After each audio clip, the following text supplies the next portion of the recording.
Blood on imported Italian marble has a very specific look. It doesn't pool cleanly.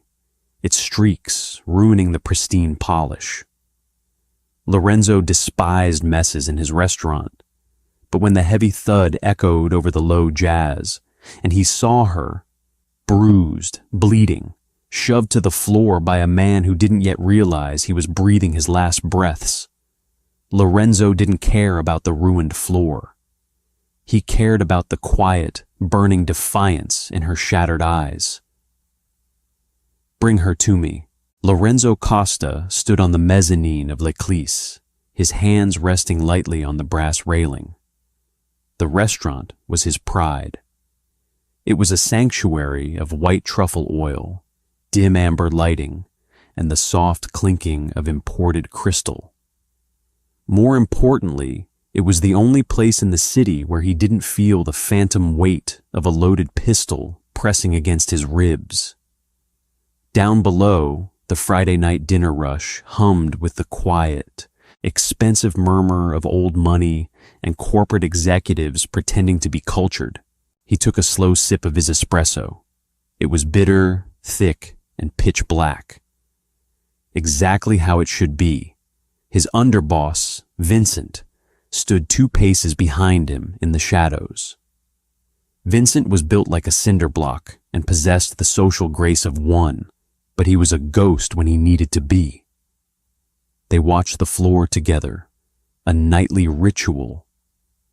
Lorenzo looked for imperfections. A waiter pouring wine from the wrong angle, a flickering bulb, a smeared plate. Then the rhythm of the room broke. It wasn't a loud disruption. People who could afford to eat at L'Eclisse didn't shout. But violence possesses a distinct ugly frequency. Lorenzo felt the shift in the air before he actually saw it. His eyes darted to the back corner booth, nestled near the heavy velvet curtains of the coat check. A man stood over the table. He looked to be in his mid-30s, wearing a cheap suit that was trying too hard to mimic the bespoke tailoring of the other patrons. His face was flushed, ugly with cheap, unearned anger. Across from him sat a woman. Her head was bowed, her face hidden behind a curtain of dark, disheveled hair. Lorenzo tracked the man's hand. He saw the sudden, violent jerk of the wrist. He heard the sickening, sharp crack of heavy knuckles connecting with a frail cheekbone. The woman pitched sideways.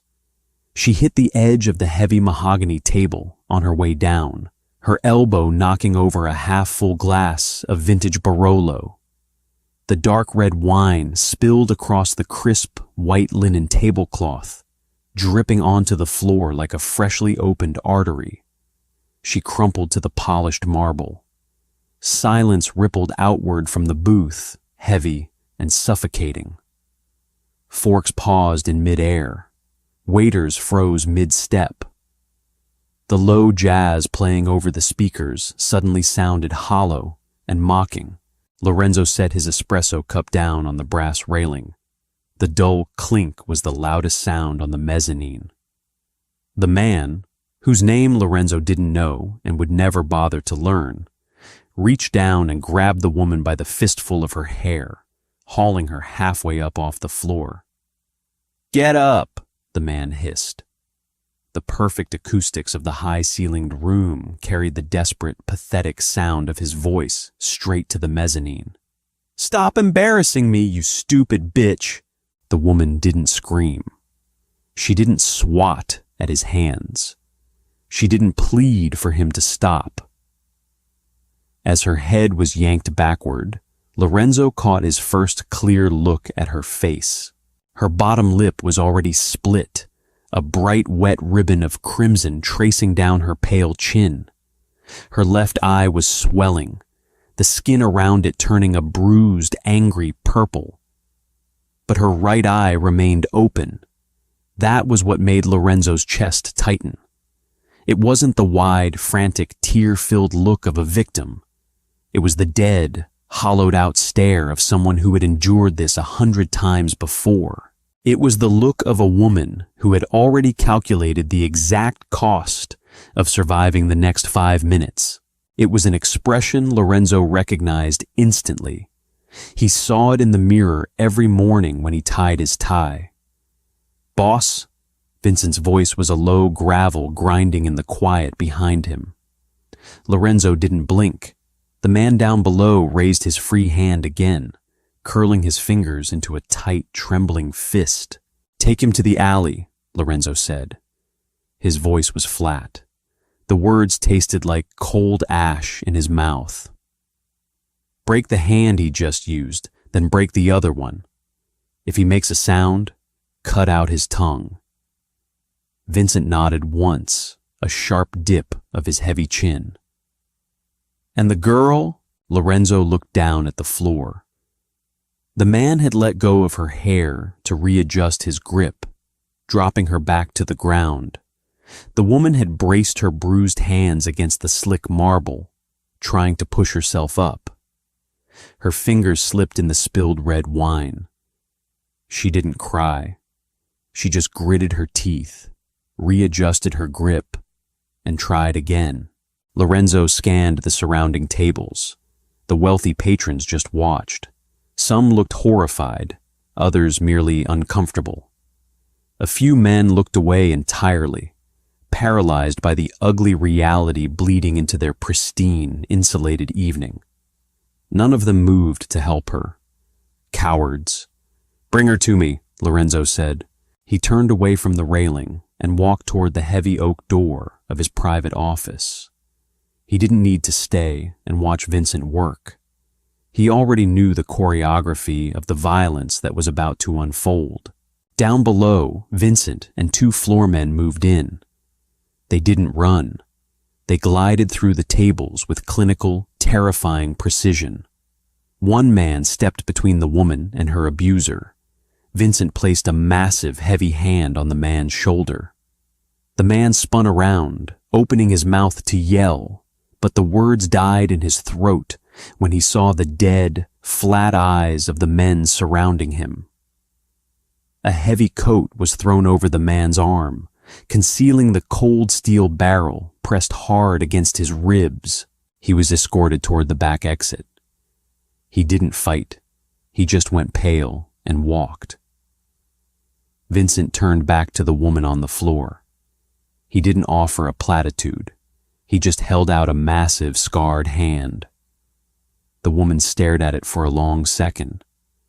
Then, with a wince that she couldn't quite hide, she took it. Lorenzo's office smelled of old leather, cedar wood, and expensive scotch. It was completely soundproofed, severing all ties to the jazz and the clinking glasses of the restaurant below. The only sound was the steady, rhythmic ticking of a brass grandfather clock standing in the corner. He was pouring 2 fingers of Macallan into a heavy crystal tumbler when the heavy oak door clicked open. Vincent stepped inside, filling the door frame. Behind him stood the woman. She was standing under her own power, though she kept her left arm tucked tightly against her ribs. "Leave us, Vince," Lorenzo said, not looking up from the amber liquid in his glass. Vincent stepped back and pulled the door shut. The heavy lock clicked into place with a finality that made the woman flinch. Lorenzo finally turned to look at her. Up close, the damage was worse. The cheap overhead lighting of the restaurant had hidden the older, fading bruises on her neck, yellow and green shadows blooming beneath the collar of her worn trench coat.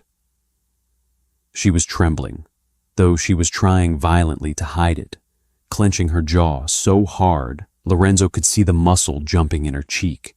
She looked around the opulent office, the mahogany desk, the walls lined with first-edition books, the man in the $5,000 suit watching her with dark, unreadable eyes. She didn't look relieved. She looked like she knew exactly what kind of room she had just walked into. She had traded a rabid dog for a quiet, patient shark. Lorenzo gestured to the sprawling leather Chesterfield sofa. Sit. I prefer to stand, she said.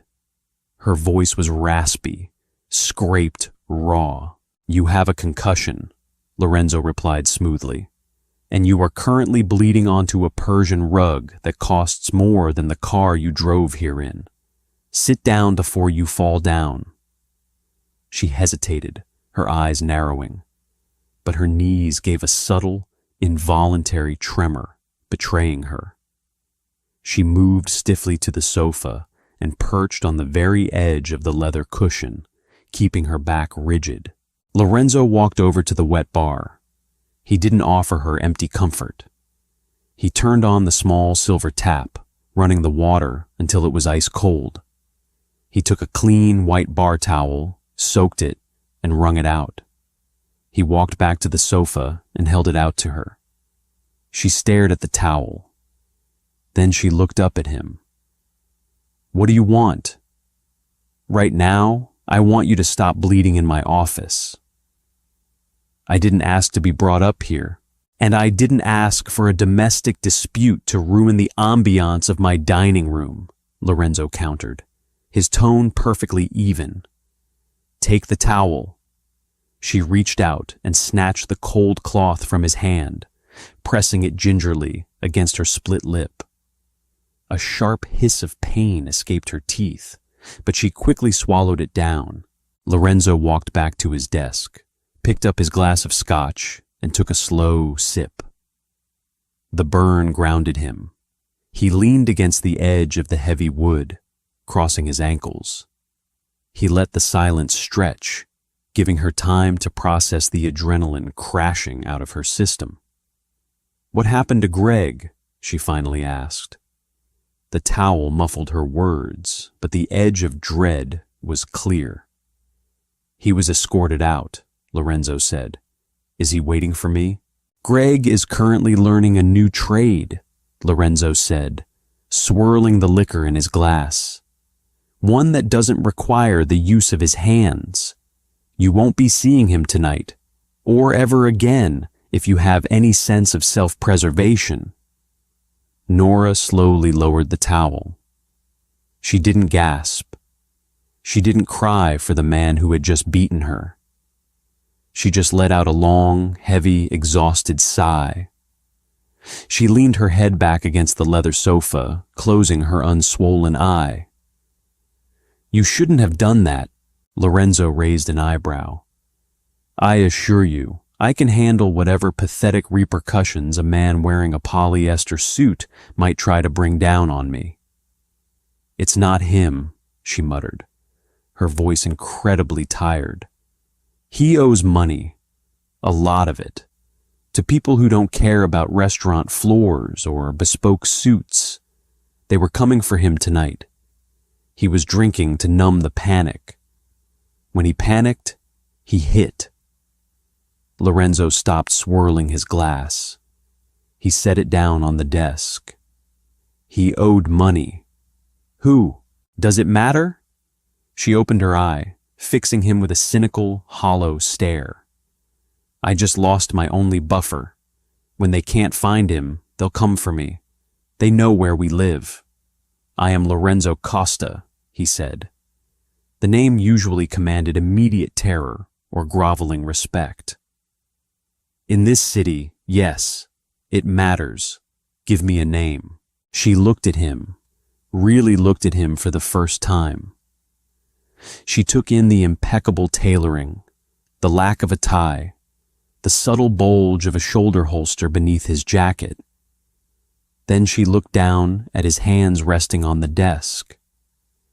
The knuckles were scarred, pale white lines crisscrossing the olive skin. The Bertinelli brothers, she said flatly. He owed them 60 grand. Lorenzo felt a cold, familiar knot tighten in his stomach. The Bertinellis were mid-level street trash, running a loan sharking operation on the south side. They weren't a threat to Lorenzo's empire, but they were merciless with their civilian debtors. They didn't just break legs, They trafficked the women to recoup the losses. He looked at the woman sitting on his couch, battered, bleeding, completely out of options. She had a target on her back, painted in bright neon letters by a man she was sleeping next to. Lorenzo turned back to the wet bar. He pulled down a second heavy crystal tumbler. He poured a generous measure of scotch into it and walked back over to her. He held it out. "Drink," Lorenzo ordered softly. "It helps with the swelling and the shock." She looked at the glass, then took it with a trembling, bruised hand. "I don't have anywhere else to go." It wasn't a plea for help. It was just a statement of a bleak, unavoidable fact. "I know," Lorenzo said. He looked down at her, feeling a strange, heavy anchor drop into his chest. "You can't go back to that apartment. Greg won't be able to turn a doorknob for 6 months, and the Bertinellis will collect from whoever is left in the bed." "I'll manage," she lied, taking a harsh swallow of the scotch. "You'll die," Lorenzo corrected her, his voice devoid of pity, grounding her in the brutal reality of the night. He pulled his phone from his inner pocket. "But not tonight." Lorenzo didn't wait for Nora to finish the scotch. He pressed a button under the lip of his mahogany desk. A soft, barely audible buzz sounded from the hallway. Less than 10 seconds later, the heavy oak door swung open and Vincent stepped back into the room. "Bring the car around to the private garage," Lorenzo instructed, his voice clipped and efficient. "Call Wyatt. Tell him to meet us at the residence in 20 minutes. Tell him to bring a concussion protocol kit and whatever he needs for deep contusions and lacerations." Vincent didn't ask questions. He gave a single nod and disappeared, the door clicking shut behind him. Nora gripped the empty crystal tumbler, her knuckles white. "I can't pay a private doctor." "I didn't ask you to," Lorenzo said. He grabbed his tailored suit jacket from the back of his chair and slid it on, hiding the shoulder holster. "Stand up." She hesitated. The adrenaline crash was setting in, making her limbs feel like wet cement. She pushed off the leather sofa, a sharp intake of breath escaping her as her bruised ribs protested the movement. She swayed slightly, the room tilting. Lorenzo crossed the space between them in 2 long strides. He didn't grab her arm or handle her like broken glass. He simply stood close enough that if she fell, she would hit him before she hit the floor. His presence was a solid, undeniable wall of heat and expensive cologne. "Breathe through your nose," he told her quietly. "Keep your eyes on the door." She nodded sharply, swallowing hard against the nausea. Together, they walked out of the office. Lorenzo didn't take her back through the mezzanine or the dining room. Instead, he led her down a narrow, dimly lit corridor that smelled of cleaning supplies and aged wine, ending at a heavy steel door. He punched a code into the keypad. The door hissed open, revealing a private subterranean parking garage. The air down here was cold and smelled of gasoline and damp concrete. A black, heavily armored Maybach idled a few feet away, its tinted windows impenetrable. Thomas, a tall man with a broken nose and a sharp gray suit, held the rear door open.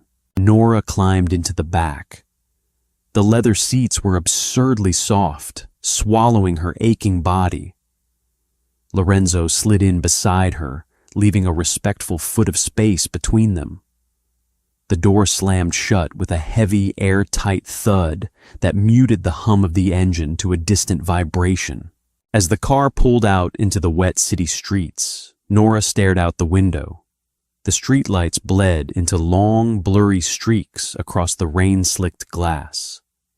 She felt the heavy, suffocating weight of her reality pressing down on her chest. Greg was gone, likely maimed. The Bertinelli brothers were going to come looking for their $60,000. And she was sitting in the back of a tank with Lorenzo Costa, a man whose reputation was built on quiet, brutal efficiency. "You don't even know my name," she said, her voice barely carrying over the hum of the tires. "Nora," Lorenzo replied. He was looking at his phone, his thumb swiping across the glowing screen. "Nora Hayes, 32. You work as a junior accountant at a logistics firm downtown. You've been living with Greg Fowler for 2 years. Before tonight, he hit you at least 3 times that required medical attention. You told the ER it was a fall down the stairs, a car door, and a cabinet." Nora's breath hitched. She turned to look at him, her unswollen eye wide. "How do you know that?" Lorenzo finally looked up from his phone. "I run a very complicated business, Nora. Information is the only currency that actually matters. When a man beats a woman in my restaurant, my people find out exactly who he is before he hits the alley. His background gives me yours. You looked into my medical records in 10 minutes? I pay people an exorbitant amount of money to be thorough." Lorenzo slipped the phone back into his pocket. "The Bertinellis are already looking for him. One of their collectors checked your apartment 10 minutes ago. They kicked the door in." Nora closed her eyes. Her chest tightened, panic rising like bile in her throat. She gripped the leather armrest until her fingers cramped. If she had gone home, she would be dead. Or worse. "Breathe," Lorenzo commanded. The word wasn't soft, but it carried an undeniable anchor. "Why are you doing this?" she asked, her voice cracking. "You broke his hands. You kicked him out. You protected your restaurant. You don't owe me anything. Bringing me with you, it makes you responsible for me." "I am responsible for everything that happens under my roof," Lorenzo said simply. "Greg brought a disease into my establishment. He brought the Bertinellis' filth to my doorstep. I am simply cleaning up the mess." "I'm a mess now?" she asked bitterly. "You're collateral damage," he corrected. He turned his head to look out the window, watching the city skyline shift into the wealthier, secluded hills of the north side. "I don't leave collateral damage for bottom feeders to clean up." The rest of the ride was silent. 20 minutes later, the Maybach pulled through a set of massive wrought iron gates and rolled up a sweeping driveway, stopping in front of a sprawling modern estate built of stone and glass. Wyatt was waiting in the foyer. He was a lean man in his 50s, carrying a worn leather medical bag. He didn't ask questions. He just led Nora to a sterile, brightly lit guest room on the first floor and went to work. Lorenzo stood leaning against the doorframe the entire time. He watched as Wyatt carefully cleaned the dried blood from her chin, as he stitched the deep split in her lip, and as he gently probed her bruised ribs. Nora didn't make a sound. She flinched. Her breathing grew shallow, but she refused to cry. When Wyatt finished, he packed his bag. "Mild concussion, 2 cracked ribs. The lip will heal cleanly if she doesn't pull the stitches. She needs rest, ice, and painkillers." "Thank you, Wyatt," Lorenzo said, dismissing him with a slight nod. Wyatt left, leaving them alone in the quiet room. Nora sat on the edge of the bed, a white bandage stark against her jaw. She looked exhausted, utterly drained of whatever fight had kept her going. "Sleep," Lorenzo told her. "There is a guard outside the window and another at the end of the hall. The door locks from the inside. No one is coming for you here." Nora looked down at her hands. What happens tomorrow? Tomorrow, Lorenzo said, turning to leave. We figure out how much your life is actually worth to the Bertinelli family. Nora woke to the smell of rain and strong coffee. She opened her right eye. Her left eye refused to comply, swollen shut and throbbing with a dull, steady ache. She lay still for a long moment, letting the sensory details of her environment anchor her. The mattress beneath her was absurdly firm, the sheets heavy and cool against her skin. The room was bathed in the gray, muted light of a stormy morning, filtering through floor-to-ceiling windows that overlooked a sprawling, manicured lawn. Slowly, the memories of the previous night clicked into place. The restaurant, the crack of Greg's fist, the cold marble floor, the dark eyes of Lorenzo Costa. She tried to sit up, and a sharp, jagged spike of pain radiated from her ribs, stealing the breath from her lungs.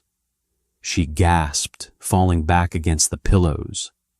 She waited for the pain to subside into a manageable throb before rolling carefully onto her side and pushing herself up with her right arm.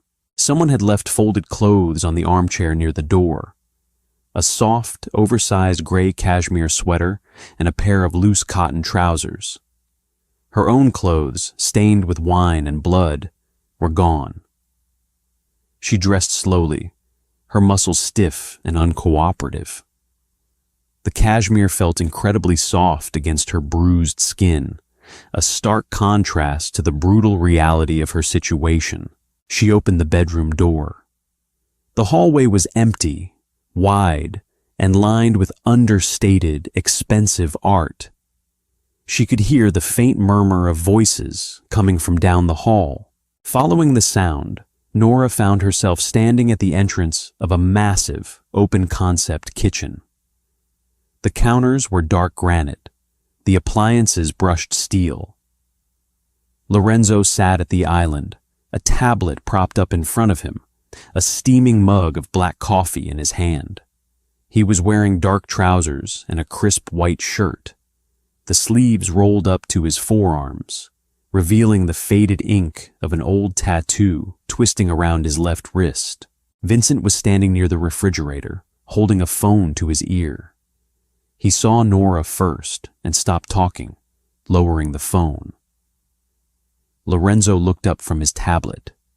His expression was impossible to read, a mask of calm, calculated focus. He took her in, noting the stiff way she held her torso, the purple bruising blooming down her neck, and the white bandage on her lip. "Sit," Lorenzo said, gesturing to the stool across from him. Nora moved slowly and took the seat. Vincent poured a cup of coffee and slid it across the granite counter towards her. She wrapped her hands around the warm ceramic, grateful for the heat. "How are your ribs?" Lorenzo asked, not looking away from his screen. "They hurt," Nora answered honestly. Her voice was slightly muffled by the swelling in her lip. "But they hold air." "Good." Lorenzo tapped the screen of his tablet and pushed it across the counter toward her. Nora looked down. It was a security still from a street camera. The image was grainy but clear enough. It showed her apartment building. 3 men were standing by the front steps. One of them was holding a crowbar.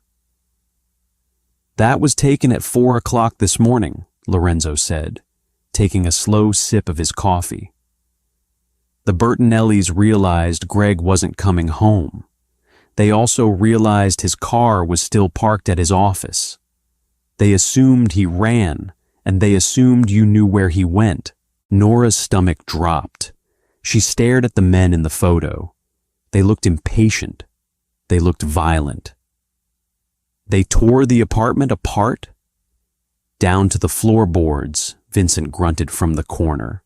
Looking for cash or a ledger, they found neither. "I don't know where he is," Nora said, looking up at Lorenzo, her good eye wide with genuine fear. I swear, he didn't tell me anything about his debts until yesterday. And I don't know where he went after your men threw him out of the restaurant. I know you don't, Lorenzo said smoothly. And frankly, I don't care where Greg is. He is a ghost. He won't surface in this city again. But the Bertinellis are not known for their logical deduction. They are $60,000 in the hole. They need someone to bleed for it. Nora gripped her coffee mug tighter. So I'm the collateral. You were, Lorenzo corrected. Until you got into my car. He pulled the tablet back. I made a phone call an hour ago to Carlo Bertinelli. I informed him that you are under my roof. I told him that the debt Greg Fowler owes is no longer your burden. Nora blinked, stunned. You told them to back off? I told them they would be dealing with me if they stepped foot near you, Lorenzo clarified. There is a difference. The Bertinellis are street thugs, but they aren't completely stupid. They know a war with my family over $60,000 is financial and literal suicide. They agreed to drop the pursuit of you. Relief, sharp and overwhelming, crashed over her. She closed her eyes, letting out a shaky breath. For the first time in 24 hours, the crushing weight on her chest lifted just a fraction. Thank you. God, thank you. Don't thank me yet, Lorenzo said. The sudden chill in his voice made her open her eyes. He leaned forward, resting his forearms on the cold granite. The distance between them vanished. Nothing in my world is free, Nora. I do not play the role of a charity, and I do not harbor liabilities without a return on investment. Nora's brief sense of safety vanished, replaced by a cold, familiar dread. She stiffened, pulling her shoulders back despite the pain in her ribs. What do you want? I don't have money. I don't have assets. If I wanted money, I would have let them sell you, Lorenzo stated flatly, ignoring her flinch. I want your compliance. You are currently a loose end in a dispute between two factions. If the Bertinellis see you walking down the street alone, they might decide their pride is worth more than their logic. You are a vulnerability. So what are you saying? I am saying you don't leave this house, Lorenzo told her, his dark eyes locking onto hers. You don't contact your job. You don't call your friends. You stay within these walls, under the protection of my men, until I am entirely satisfied that the Bertinellis have moved on to their next victim. For how long? Nora asked, her voice tight. Until I say otherwise, Lorenzo replied. You trade your freedom for your life. That is the cost of my protection. The first 4 days in Lorenzo Costa's house felt like walking underwater. Nora's world shrank to the dimensions of the guest wing. The bruising on her face shifted from an angry, violent purple to a sickly, mottled yellow. Her cracked ribs throbbed a steady, rhythmic, dull ache every time she drew a deep breath. She spent hours staring out the floor-to-ceiling windows, watching the rain hammer the manicured lawns. She saw armed men in dark raincoats patrolling the perimeter, walking with the casual, heavy gait of men who knew exactly how to use the weapons hidden under their jackets. She was safe. And she was completely trapped. Lorenzo was a ghost. She only saw him in passing, a dark suit vanishing down a hallway, the low rumble of his voice behind the closed oak doors of his study, the headlights of his Maybach cutting through the driveway gravel at 3 a.m. He provided her with food, pain medication, and clothes purchased by an unseen assistant. He did not provide her with conversation. By the 5th day, the silence began to curdle into panic. Nora knew how to survive chaos. She knew how to navigate the explosive, unpredictable minefield of an angry man. But she didn't know how to navigate this sterile, wealthy vacuum.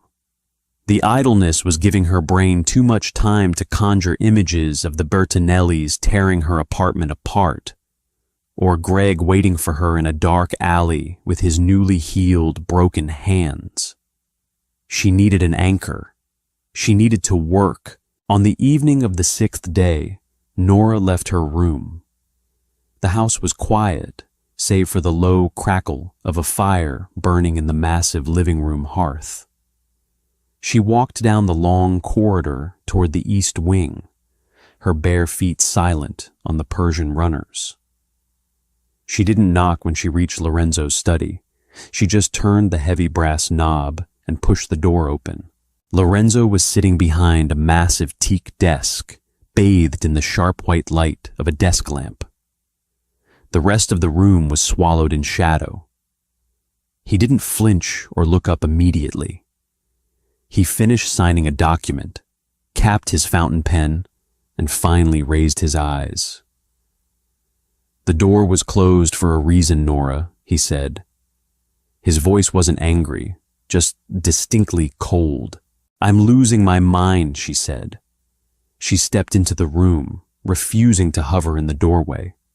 She was wearing the oversized cashmere sweater, the sleeves pushed up to her elbows. "I have read 3 books. I have stared at your lawn until I have the grass blades memorized. If I sit in that room for another day, I am going to break a window, just to hear a noise." Lorenzo leaned back in his leather chair, steepling his scarred fingers. "You are recovering from physical trauma. Rest is the logical prescription." "I don't want to rest. I want to do something." She walked closer to the desk, stopping just outside the pool of light. "I'm an accountant. I work in logistics. My brain needs a problem to solve that doesn't involve my own survival. You want me to give you a job?" It wasn't a question. The slight, cynical curve of his mouth suggested he found the idea absurd. "You are a civilian, Nora. You don't work for me. You are here because you are a liability I am currently mitigating." "I am a liability who is excellent with spreadsheets," she fired back, her voice tightening. She hated the way he reduced her to a problem to be solved. "I spent the last 2 years balancing the books for a regional shipping firm. I know freight weights. I know fuel taxation. I know how money moves. Give me something to look at." Lorenzo studied her. He looked past the yellow bruising on her cheek and the white bandage on her lip. He looked at her posture. Her shoulders were pulled back. Her jaw was set. She wasn't asking for a distraction. She was demanding autonomy. She was clawing back a sliver of control in a situation where she had absolutely none. He unsteepled his fingers and opened a heavy desk drawer. He pulled out a thick, black leather-bound ledger and tossed it onto the center of the desk. The heavy thud echoed in the quiet room. "Frontline hauling," Lorenzo said flatly. "It's a mid-sized freight company operating out of the harbor. They move construction materials down the coast. I acquired a controlling interest in it 6 months ago." Nora stepped into the light and looked down at the ledger. "Is it a front?" "It is a legitimate business that occasionally ignores way station protocols," he corrected smoothly. "However, their profit margins have dipped by 4% over the last quarter. The fuel costs don't align with the logged mileage. My current financial officer blames inflation. I blame human greed." He looked up at her, his dark eyes entirely devoid of warmth. "You want a problem to solve? Find the leak. If you find it, you can stay busy. If you don't, you go back to your room and you don't interrupt my work again." Nora didn't hesitate. She reached out and grabbed the heavy ledger, pulling it against her chest. I need a laptop and a calculator. Vincent will bring them to your room in 10 minutes. She nodded once, a sharp, businesslike movement, and turned toward the door. Nora, Lorenzo called out softly before she crossed the threshold. She paused, looking back over her shoulder. Don't look for things that aren't there, he warned, the cadence of his voice dropping a fraction of an inch. Just the numbers, understand? Just the numbers, she echoed. She walked out, pulling the heavy door shut behind her. For the next 48 hours, Nora barely slept. Her guest room transformed into a war room. Papers were scattered across the king-sized bed. The bright glare of the laptop screen illuminated her face long into the early morning hours. The pain in her ribs faded into the background, eclipsed by the familiar, comforting hum of data analysis. Numbers didn't lie. They didn't get angry, they didn't throw punches, and they didn't threaten you.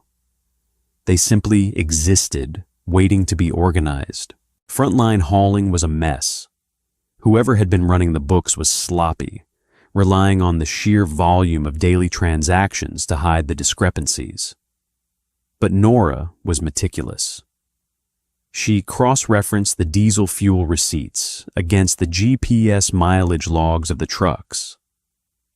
She compared the payload weights on the outbound manifests to the axle toll records on the interstate. By Tuesday afternoon, she found the vein.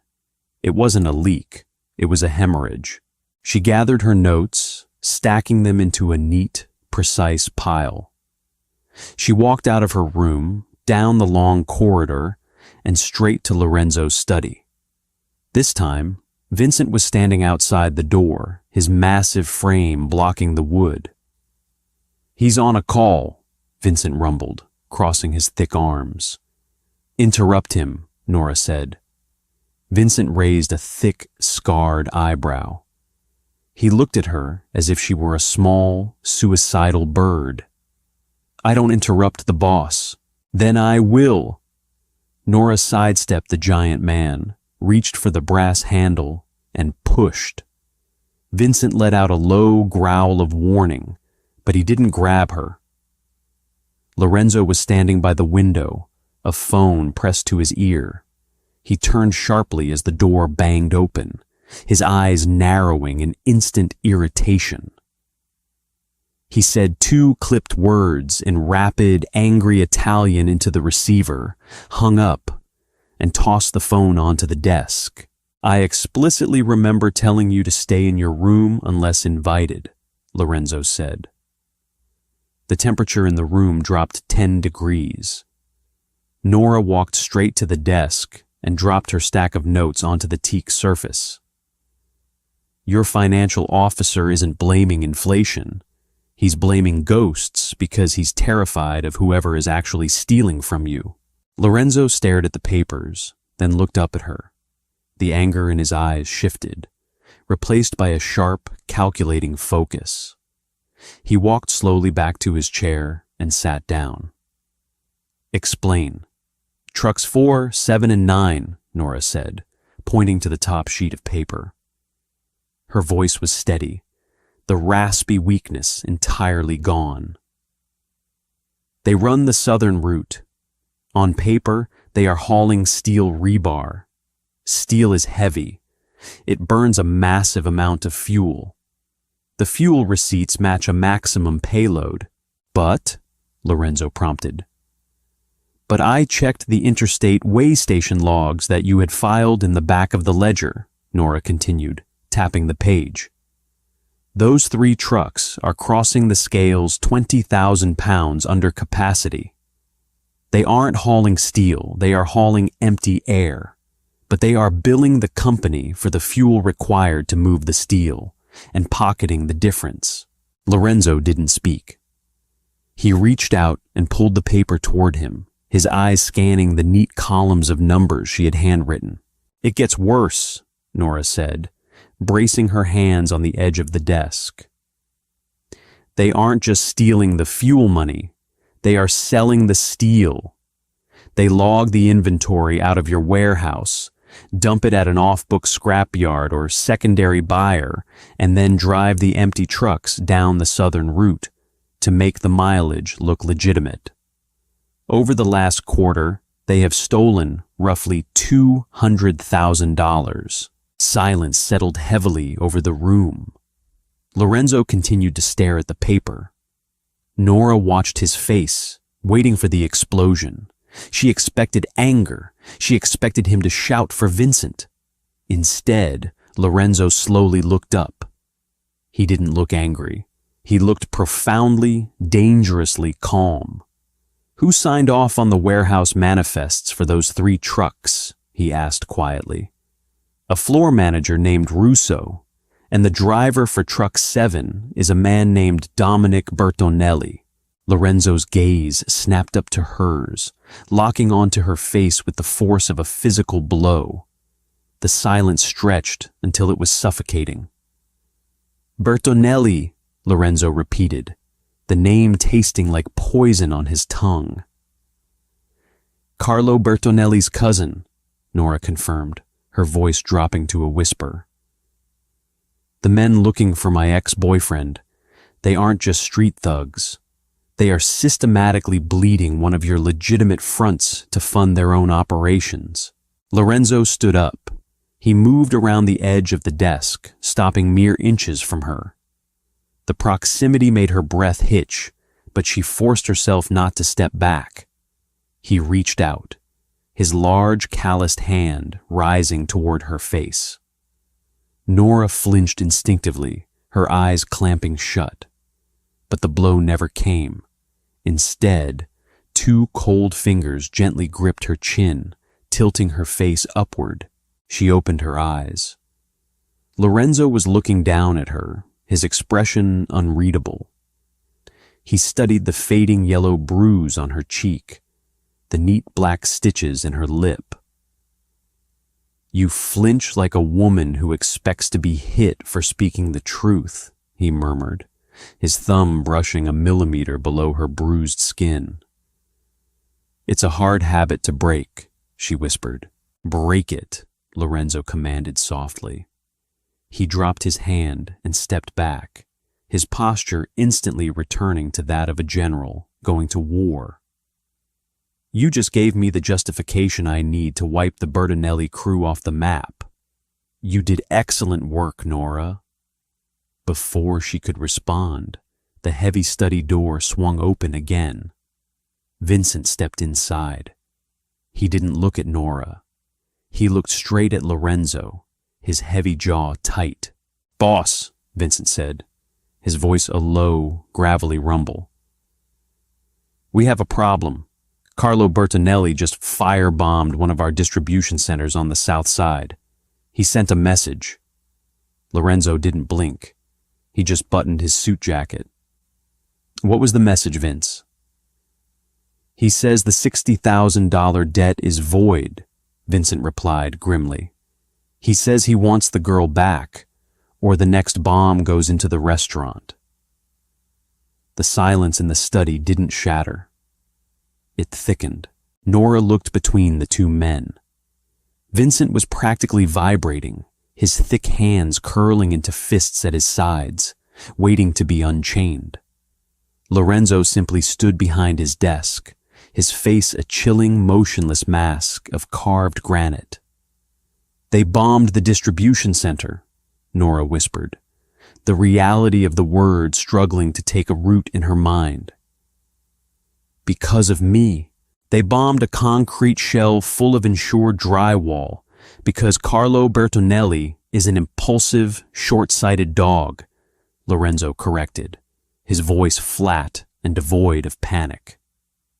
He walked to a heavy oak cabinet, nestled between 2 bookshelves, and unlocked it with a key from his pocket. "He thinks he is playing chess. He is actually playing with matches. He threatened the restaurant," Vincent reminded him, a low, dangerous rumble in his chest. "We have men stationed, boss, but if they roll up with a car bomb, They won't, Lorenzo said. He opened the cabinet. Inside, gleaming under the dim light, was a small, meticulously organized armory.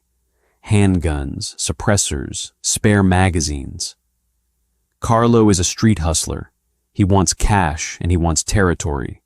He thinks threatening Leclis will force my hand because he knows it is my prized possession. He expects me to negotiate. Lorenzo pulled a sleek, matte black Glock 19 from the rack. He checked the action, the metallic clack-clack echoing sharply in the quiet room. He slammed a magazine into the grip. Nora took a step forward. Her ribs screamed in protest, but the adrenaline rushing through her veins blunted the pain. "Give me to them." Lorenzo stopped.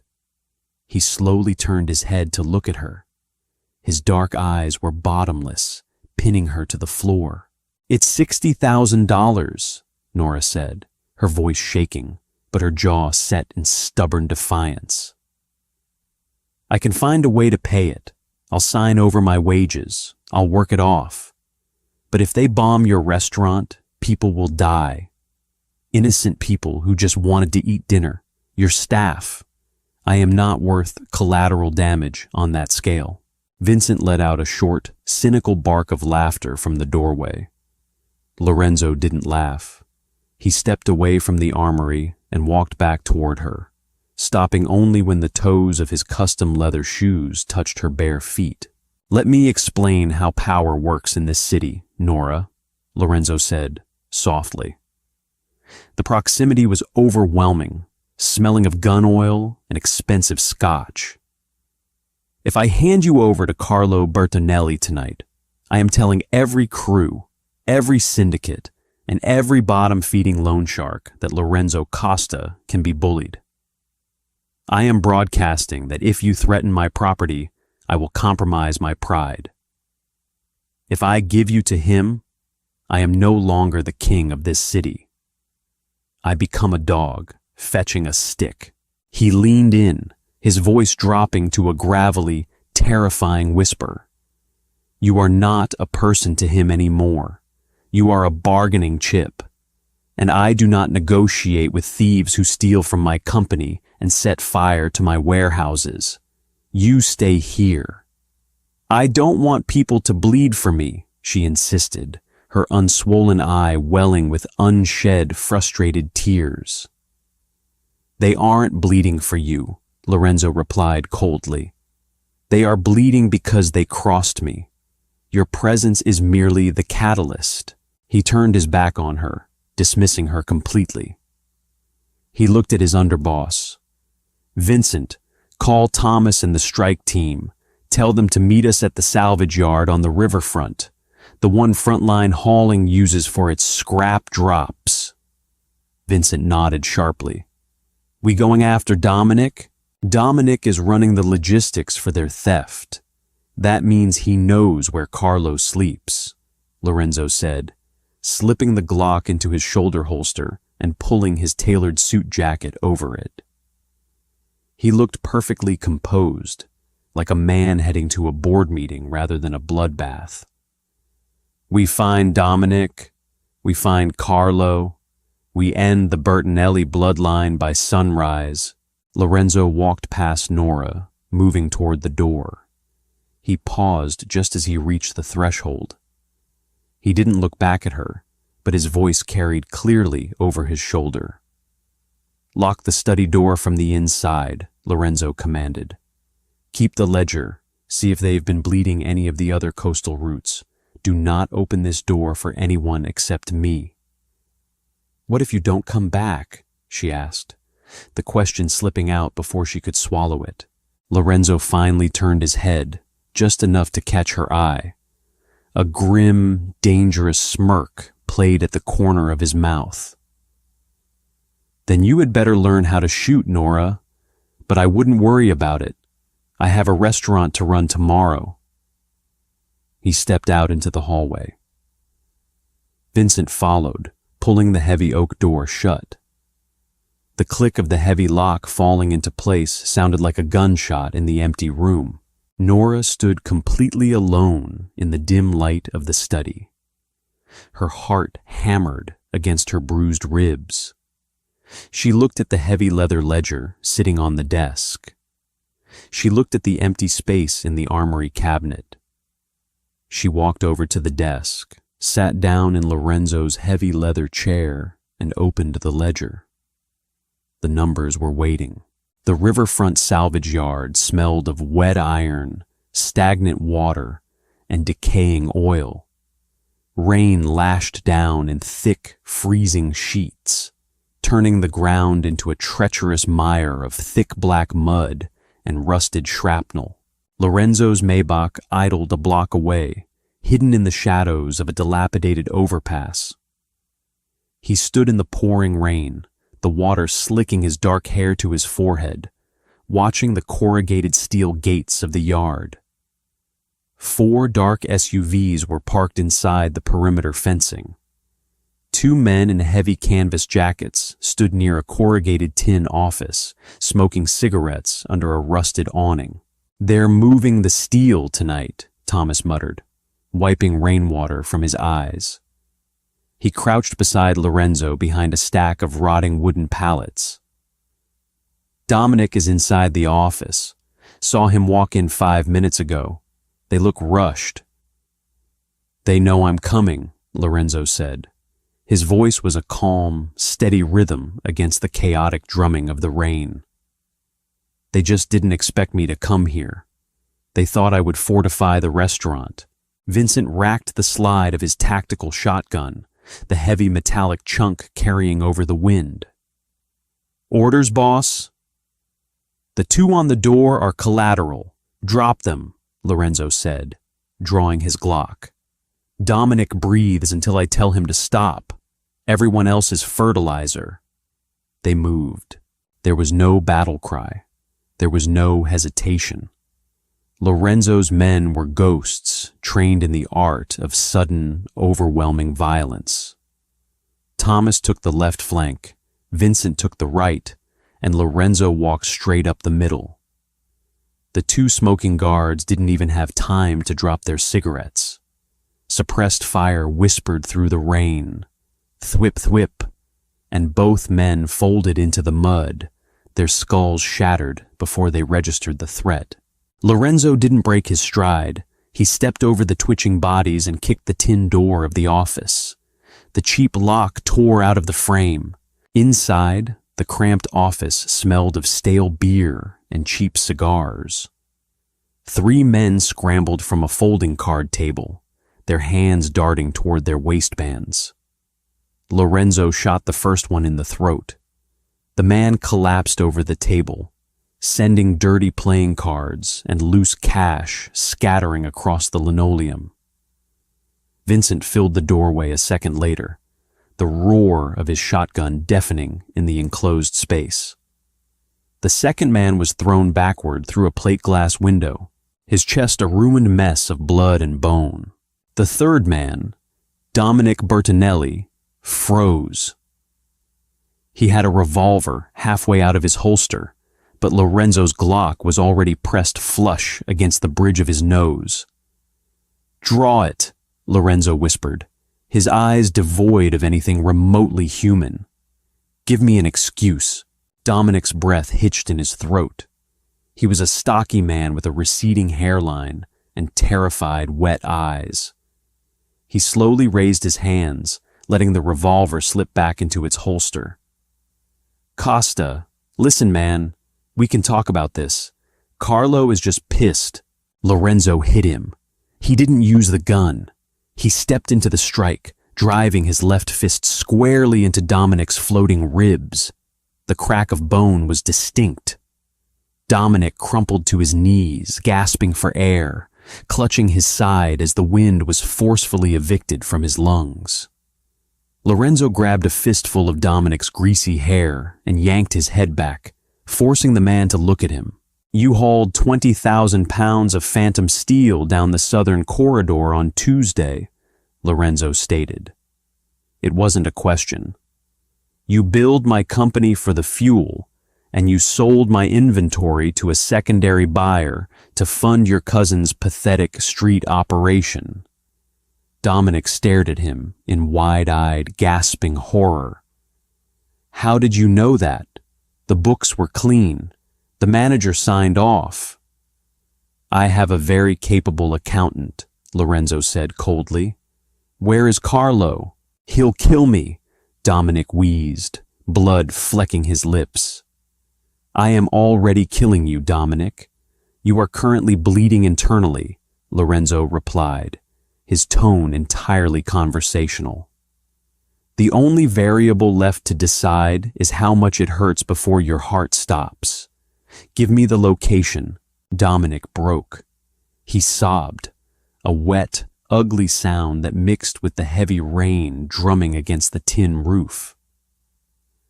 The old shipyard, Pier 40. He's loading a container. He's taking the cash from the steel and skipping town. He was never going to bomb the restaurant. It was a distraction to keep your men pinned down while he ran.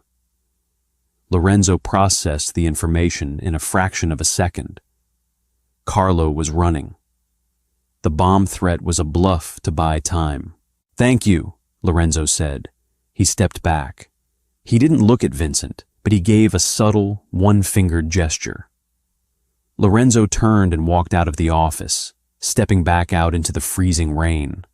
Behind him, the shotgun roared one final time.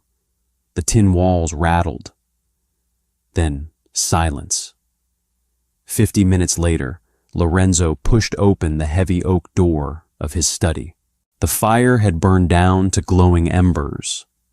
The only light in the room came from the green glow of the banker's lamp on the desk. Nora was exactly where he had left her. She was asleep, her head resting on her crossed arms over the open ledger. Lorenzo stood in the doorway, watching her breathe. His suit was damp, the bottom hem of his trousers caked in heavy river mud. He smelled of cordite, copper, and wet ash. He was a monster who had just spent the last 3 hours eradicating a bloodline. He walked slowly toward the desk. The faint scuff of his leather shoes against the floorboards made her stir. Nora woke with a sharp intake of breath, her eyes darting frantically around the room until they locked onto him. She sat up quickly, wincing as her ribs pulled. She took in his disheveled state, the mud, the dark crimson stain drying on his white shirt cuff. She didn't scream. She didn't flinch away. Are they gone? She asked quietly. Lorenzo reached out and gently closed the ledger. The debt is canceled, Nora. You are free. Free. The word hung in the quiet air of the study, heavy and entirely foreign. Nora stared down at the closed leather cover of the ledger. She should feel relief.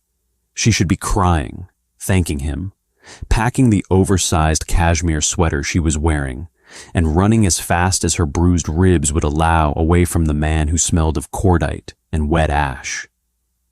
She didn't move. Lorenzo turned his back to her and walked toward the wet bar in the corner of the room. His movements were stiff, carrying the subtle, lingering tension of a man whose adrenaline was finally beginning to crash. He picked up a crystal decanter and poured a generous measure of Macallan into a glass. He didn't pour a second one. Vincent is waiting in the garage, Lorenzo said. He took a slow, deliberate sip of the scotch, staring at his own reflection in the dark window pane. He will drive you to a hotel downtown. It's booked under a pseudonym, paid for the next month. There is a briefcase on the passenger seat of his car containing $50,000 in untraceable cash.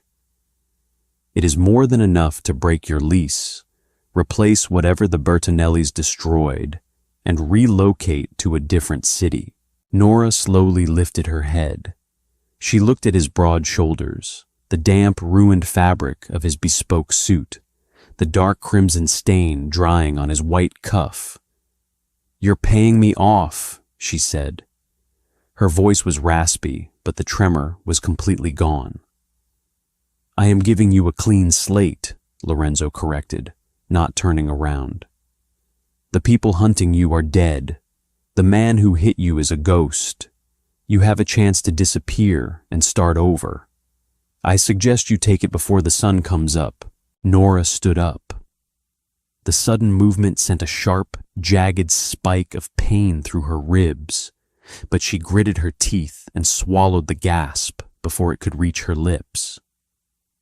She walked around the edge of the heavy teak desk. Her bare feet made no sound on the Persian rug. She stopped 3 feet behind him. "And go back to what?" she asked quietly. "To balancing spreadsheets for a boss who docks my pay if I'm 5 minutes late because the bus broke down? To jumping at shadows every time a man raises his voice in a grocery store? To being entirely invisible until someone decides they want to use me as a punching bag or a bargaining chip?" Lorenzo finally turned. His dark eyes were cold, calculating, and utterly exhausted. He looked down at her, his jaw tightening. "You are romanticizing a world you do not understand, Nora. Look at me." He held up his left hand. The knuckles were split, smeared with dried mud and someone else's blood. "I didn't go to a board meeting tonight," he said, his voice dropping to a gravelly, terrifying whisper. "I shot men in the throat. I watched a man drown in his own blood on a dirty linoleum floor to protect my territory. I am not a savior. I am a monster who happens to wear a $5,000 suit." "I know exactly what you are," Nora fired back, stepping closer instead of pulling away. She reached out and placed her small, pale hand over his blood-stained cuff. Lorenzo went rigidly still, his breath catching in his chest at the sudden, fearless contact. "Greg pretended to be a good man, and he broke my ribs because he lost a poker game. You admit you are a monster, but you gave me a safe room. You respected my mind, and you burned down an entire syndicate because they thought I was expendable." She let go of his sleeve and pointed back at the heavy leather ledger sitting on the desk. "You have a $200,000 hole in your southern route," Nora continued, her tone shifting from emotional to ruthlessly pragmatic. "And that was just the obvious bleed. Your financial officer is an idiot who doesn't know how to cross-reference way station logs with axle depreciation. I haven't even started looking at the northern routes or the harbor tariffs." Lorenzo stared at her. For the first time since she had met him, the Mafia boss looked genuinely caught off guard. The cold, impenetrable mask slipped, revealing a flash of deep, profound fascination. "I don't want the $50,000, Nora said, holding his gaze. She didn't flinch. She didn't look away. "I want an office. I want full access to the logistics network. And I want 10% of whatever stolen capital I recover for this family." The silence returned, but it was no longer suffocating. It was electric. Lorenzo looked at the fading yellow bruise on her cheek, the neat black stitches in her lip, and the absolute, unbreakable iron in her eyes. She wasn't a broken bird looking for a cage. She was a survivor who had just realized she was uniquely built to thrive in the dark. A slow, dangerous smile finally curved the corner of Lorenzo's mouth. It was a smile that promised absolute ruin for anyone who ever crossed them. He reached past her, picked up a second crystal tumbler, and poured a measure of scotch. He handed it to her. "If you stay," Lorenzo warned softly, the clink of their glasses ringing out like a sealed pact, "there is no severance package. There is no walking away. You are mine. You belong to this house." Nora took the glass. She didn't look at the door. She looked at the man who had torn her world apart just to put it back together on her own terms. "I know," she said, and took a drink. And that brings us to the end of Bring Her to Me. Nora didn't just survive the dangerous world of Lorenzo Costa, she carved out her own throne within it, trading a life of quiet fear for a dark, undeniable partnership. If you loved this grounded, gritty take on mafia romance and want to hear more stories where the protagonist fights back with her mind, please like this video, share it with your friends, and hit that subscribe button. Drop a comment below. Did Nora make the right choice staying with Lorenzo? See you in the next story.